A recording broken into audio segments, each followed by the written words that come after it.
જામનગરમાં વીજ તંત્રના પટેલ કોલોની સબ ડિવિઝન હેઠળના બેડેશ્વર વિસ્તારમાં આજથી 3 વર્ષ અગાઉ વીજ ચેકિંગની કામગીરી કરવામાં આવી હતી। આ કેસ અદાલતમાં ચાલી જતા વીજ ચોરીમાં ઝડપાયેલા કપિલ ચંદ્રકાંત માલાણીને ₹58.92 લાખ એટલે કે આશરે ₹59 લાખનો દંડ કરવામાં આવ્યો છે। 2023ના ડિસેમ્બરમાં આ વીજ ચેકિંગ કામગીરી થઈ હતી। જે તે સમયે વીજ તંત્રના પોલીસ સ્ટેશનમાં વીજ ચોરી અંગે કપિલ ચંદ્રકાંત માલાણી વિરુદ્ધ ગુનો દાખલ થયો હતો। વીજ ચોરીના આ સ્થળે ચા માટેના પેપર કપ બનાવવાની ફેક્ટરી વીજ ચોરીથી ધમધમતી હોવાનું બહાર આવ્યું હતું।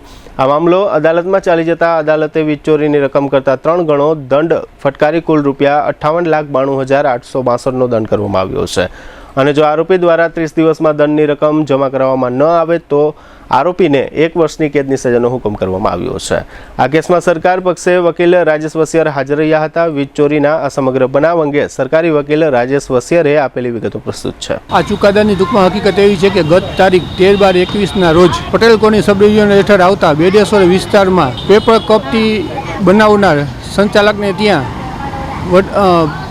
ચેકિંગ અધિકારી દ્વારા ચેકિંગ કરવામાં આવેલ હતું અને તેમાં તેને 19 લાખ ઉપરાંતની વીજ ચોરી પકડેલ હતી।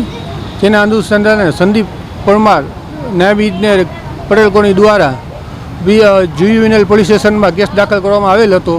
જે કેસ ચાલી જતા 6 જેટલા શાહેદો અને 25 જેટલા દસ્તાવેજી પુરાવાના આધારે સ્પેશિયલ સેશન જજ શ્રી વીપી અગ્રવાલ સાહેબે આરોપીને 3 ગણો દંડ એટલે 58 લાખ રૂપિયા જેટલી દંડની રકમ અને જો દંડની રકમ ના ભરે તો 1 વર્ષની સજા ફરમાવતો હુકમ ફરમાવેલ છે।